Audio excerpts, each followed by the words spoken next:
Oke, pertama selalu anjing saat malam itu dikandangin dulu kawan-kawan, bisa dikandangin atau di tempat khusus, jadi dia ada pemahaman tentang batasan, dan ini harus dilakukan setiap dogi-dogi yang sudah di training.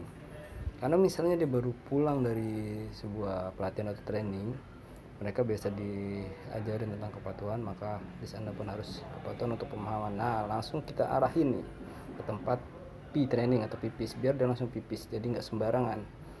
Tuh, lihat tuh, setelah keluar langsung pipis dulu yang pertama. Nah, akhirnya di sini mereka paham nih tentang oke, akan pipis di sini. Gitu. Karena dia harus tahu dulu nih tempat dia pipis di mana yang emang disarankan. Karena setiap yang sudah di obedience, dia akan diajarin tentang gimana harus pipis, gimana harus. Nah, itu kita sebagai pemilik yang akan menentukan letaknya di mana. Nah, oke, setelah mereka pipis, di sini kita harus nyiapin makanan atau sarapan. Nah, dia harus nunggu tuh kayak Rina. Lihat tuh, bersemangat. Nah, ini gunanya untuk selain membangun bonding atau ikatan yang terbaik buat si dogi kita. Di sini kita untuk membiasakan si dogi juga lebih fokus ke kita tuh ya. Nah, manfaatin saat sebelum sarapan kita adakan repetition. Karena dogi energi terbesar itu saat bangun tidur atau saat keluar kandang, karena mereka keinginan mereka untuk bermain itu tinggi, jadi wajar dia bersemangat. Cuman dengan kita pelatihan seperti ini terus, maka dia akan tahu tentang sebuah hal yang tenang. Jadi kita biarin dia loncat-loncat, itu wajar. Habis itu saat latihan kita lihat saat latihan dia lebih fokus dan tenang tuh. Nah, hal ini stimulusnya jadi saat latihan itu lebih fun dibanding dia yang main-main standar. Jadi dia paham kapan saat dia harus fokus dan berlatih, dan kapan saat dia bermain free sama kita. Jadi hasilnya itu untuk yang pelatihan itu kita menggunakan positive reinforcement. Jadi anjing tetap fun, tetap buntut juga yang goyang ya, dia fun, dia menerima semua pelatihan kita fun.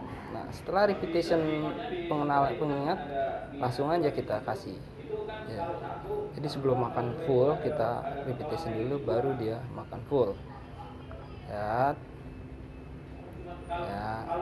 Nah, biasanya saya akan sembari selus biar lebih dekat, dia lebih fun. Karena di dunia hewan kebutuhan terutama mereka itu salah satunya makanan, dan itu hal yang paling berharga bagi mereka.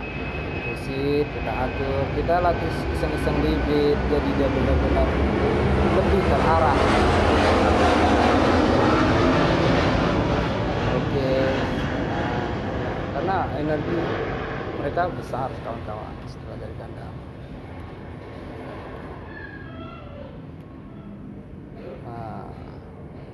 Makan lagi, jadi kita sengaja kita stop, leave it, makan, stop, leave it, makan. Itu kalau penting. Saya kan jogging iya nih, jantannya nanti ya, mereka makan.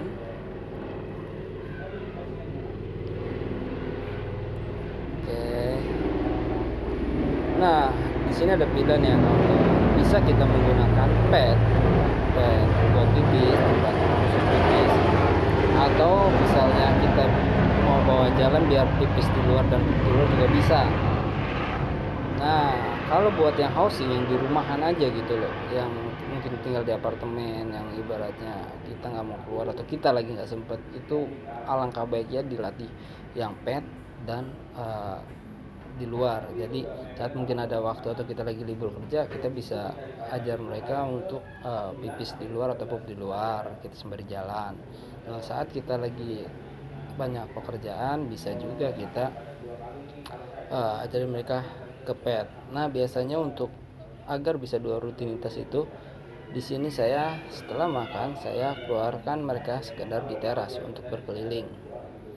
Gunanya untuk membiasakan si dogi sembari menunggu setelah makan. Itu biasanya mereka 15 menit setelah makan mereka akan pupi. atau kalau tadi kan pipis ya udahan, sekarang pup. Nah di sini biar dia ngerasa tidak jenuh, kayak kafan. Jadi mereka benar-benar jadi ada ikatan bonding sama kita, karena dia boleh, yang sebelumnya dia mungkin di kamar dia cuma lihat di rumah kita hanya ngeliat keluar jendela apa yang ada di luar, dia penasaran. Sekarang dia jadi lihat ke luar jendela, dia main di halaman kita, di teras atau mungkin di jalanan, untuk mereka bersenang-senang. Dan usahakan tetap kita list dulu agar terkontrol, dan ini harus dilakukan maksimal sampai sebulan, minimal 2 minggu. Kawan-kawan lakukan seperti ini, berikutnya nggak usah pakai list, mereka sudah paham di mana dan kapan mereka pee and poop. Nah disitulah kita akan memiliki dogi yang kita mau, dalam hal punya peliharaan atau sahabat dalam bentuk dogi yang teratur secara pipu dan habitnya. Setelah kita lihat cukup, dia mendapatkan udara pagi, terus dia malah mendapatkan panas matahari, karena baik untuk kulit mereka juga, ya kan. Nah kita bawa mereka lagi ke dalam. Nah di sini kita harus tertib ya kawan-kawan, dan nggak makan waktu lama kok.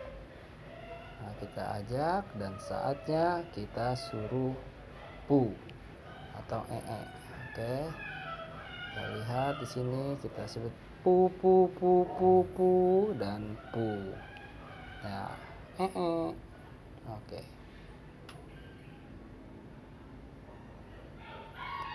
Nah setelah mereka pee and poo, baru deh kita bebas, karena dia sudah makan juga sudah oke, perut sudah terisi dengan makanan sarapan. Nah saatnya mereka leha-leha, entah bermain sama kita atau latihan sama kita, atau jam bebas dia bermain, biar energi mereka juga tersalurkan dan mereka tidak terkekang oleh kita. Nah, lihat belum videonya kawan-kawan? Nah seperti itu. Jadi misalnya kita di sekolah dogi di dog school atau di boarding, nah setelah kembalinya itu kita harus tetap melatih mereka, gunanya untuk pendekatan ulang dan untuk menambah bonding lagi. Karena biasanya di sekolah-sekolah si dogis, anak-anak kita tuh sudah dilatih secara stimulus akan perintah-perintah dan kebiasaan baru.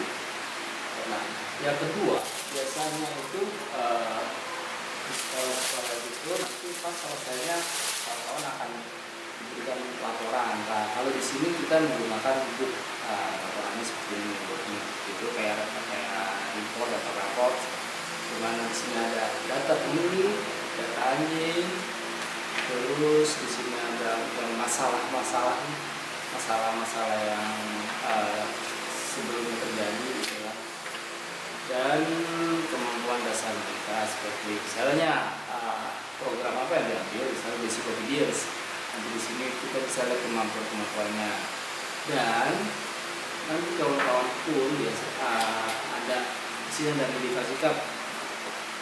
Medical check-up ini biasanya itu tentang hasil check-up yang dilakukan selama di sini. Gitu. Ya, terus itu buat khusus ya, hanya yang mampu nyata. Biasanya misalnya pas mau masuk boarding tuh akan dicek, atau dari dokter hewan sebelumnya dari report owner. Nah di sini ada progress report, bisa dicek juga. Jadi sama kayak sekolah anak, jadi bisa kelihatan ayahnya di mana mereka, seperti itu, dan kebiasaan-kebiasaan. Jadi keuntungannya kawan-kawan sekalian bisa benar-benar mengetahui dari habit si dogi hingga sifat-sifat dasar dan apa yang akan lakukan nantinya. Oke, selamat tiba.